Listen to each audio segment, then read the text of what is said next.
പശ്ചിമ ബംഗാളും പൂർവ്വ ബംഗാളും ഹൃദയത്തിന്റെ രണ്ട് അറകളാണ്. ഗംഗയും ബ്രഹ്മപുത്രയും ആശ്ലേഷിക്കുന്നതും ഫലഭൂയിഷ്ഠമാക്കുന്നതുമായ രണ്ട് അറകളാണിത്. ഈ അറകളിൽ നിന്ന് ഉത്ഭവിക്കുന്ന ചുടുരക്തമാണ് ബംഗാളികളുടെ സിരകളിലൂടെ ഒഴുകുന്നത്.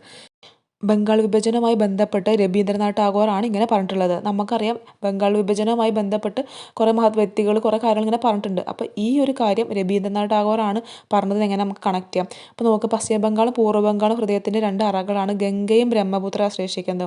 അപ്പോൾ ഗംഗ, ബ്രഹ്മപുത്ര, അതുപോലെ ഫലഭൂയിഷ്ഠമാക്കുന്നതൊക്കെ പറഞ്ഞിട്ട് ഇങ്ങനെ നദികളെയും കൂടി ഉൾപ്പെടുത്തി ബംഗാൾ വിഭജനത്തെ കമ്പയർ ചെയ്യാൻ കഴിയണമെങ്കിൽ ഒരു നല്ലൊരു കവിയായിരിക്കണം എന്ന് കണക്ട് ചെയ്യാം കേട്ടോ. അപ്പോൾ ബംഗാൾ വിഭജനത്തെക്കുറിച്ച് നദികളെയും അതുപോലെ തന്നെ ഫലഭൂയിഷ്ഠമാക്കിക്കൊണ്ട് അതുപോലെ ഹൃദയത്തിൻ്റെ അറകളാണ്, ചുടുരക്തം, അങ്ങനെയൊക്കെ പറഞ്ഞ പോലെ കാവ്യാത്മകമായിട്ടൊക്കെ വിവരിച്ചിട്ടുണ്ട്. അപ്പോൾ രബീന്ദ്രനാഥ് ടാഗോറിന് അങ്ങനെയൊക്കെ ഒന്ന് കണക്ട് ചെയ്യാം കേട്ടോ. അപ്പോൾ ഇതുപോലെ കോഡ് ഉപയോഗിച്ച് നമ്മുടെ ചാനലിൽ കുറേ വീഡിയോ ഇട്ടിട്ടുണ്ട്. ചെന്ന് നോക്കിയിട്ട് ഇഷ്ടപ്പെടുകയാണെങ്കിൽ ലൈക്ക് ചെയ്യാനും കമൻറ്റ് ചെയ്യാനും ഷെയർ ചെയ്യാനും മറക്കരുത്.